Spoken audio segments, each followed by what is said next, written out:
that democracy is absolutely the best way, in the West anyway, absolutely the best way to organize a society, now taken as a tenet of faith, as much as it is a point of sort of political reason, allied to the sort of dirty, murky economic interests that people have. So I think that we're not that far away in those terms from the Middle Ages.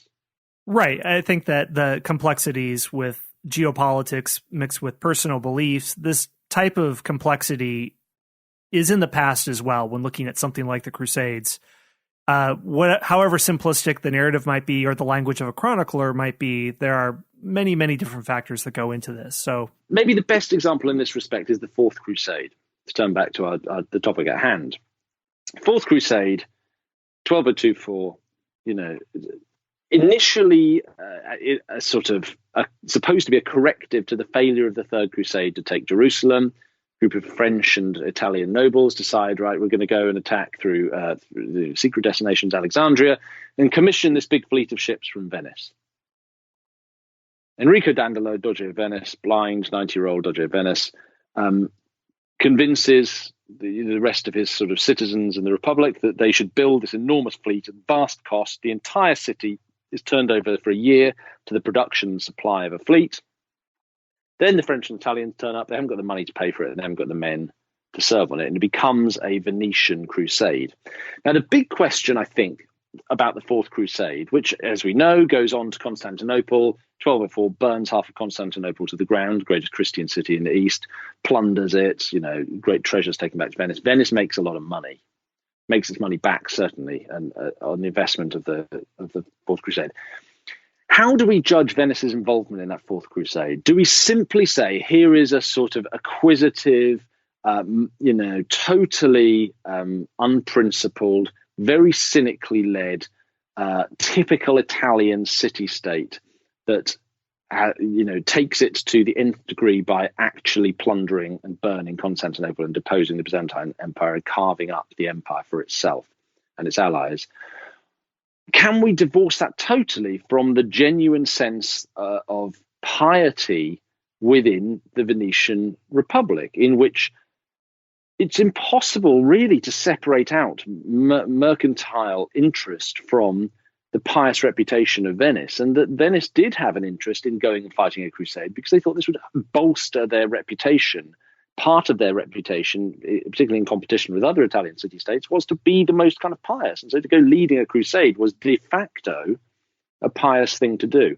Can we tease those out?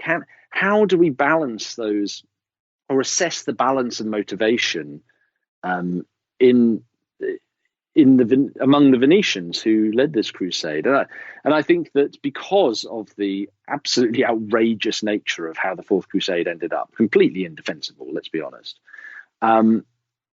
it's a really good case study for exactly what we've been talking about, which is, what is this?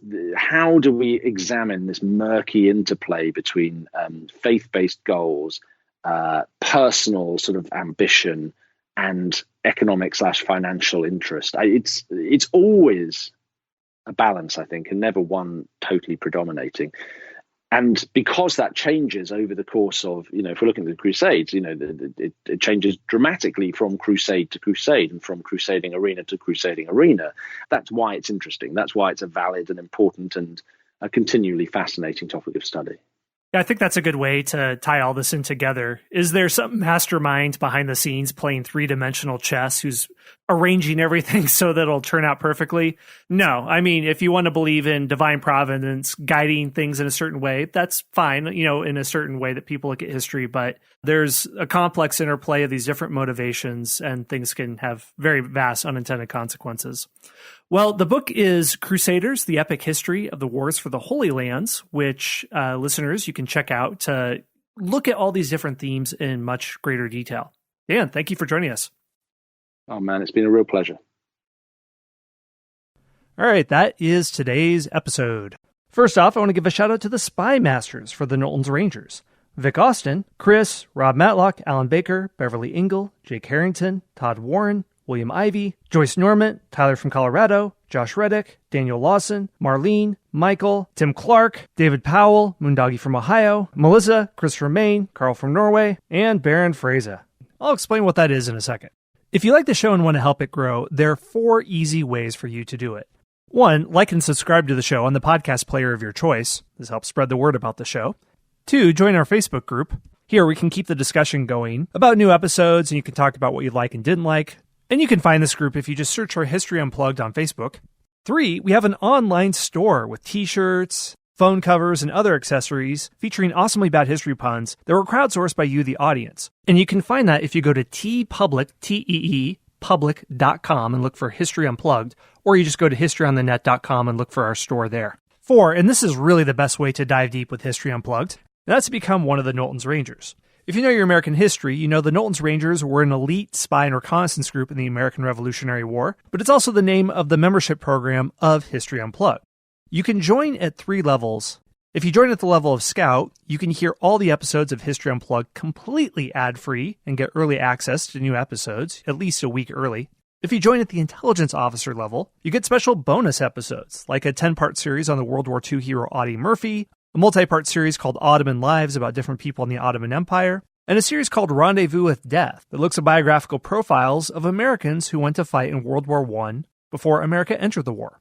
The last level is Spy Master, where you get all that stuff, but you also get 3 hardcover history books, Forging a President, How the Wild West Created Teddy Roosevelt, Race to the Top of the World, Richard Byrd and the First Flight to the North Pole, and The Last Fighter Pilot, the true story of the final combat mission of World War II. Another bonus is, you can choose a history topic for me to focus on for an entire episode that can go up to an hour, and I'll answer whatever question you have for me, and you get a shout out at the end of each episode. If you want to learn how to become a member of the Knowlton's Rangers, go to patreon.com/unplugged. That's patreon.com/unplugged. All right, well, that is all for my spiel. Thanks for listening to the History Unplugged podcast, from ancient Greece to the Cold War and everything else in between. See you next time.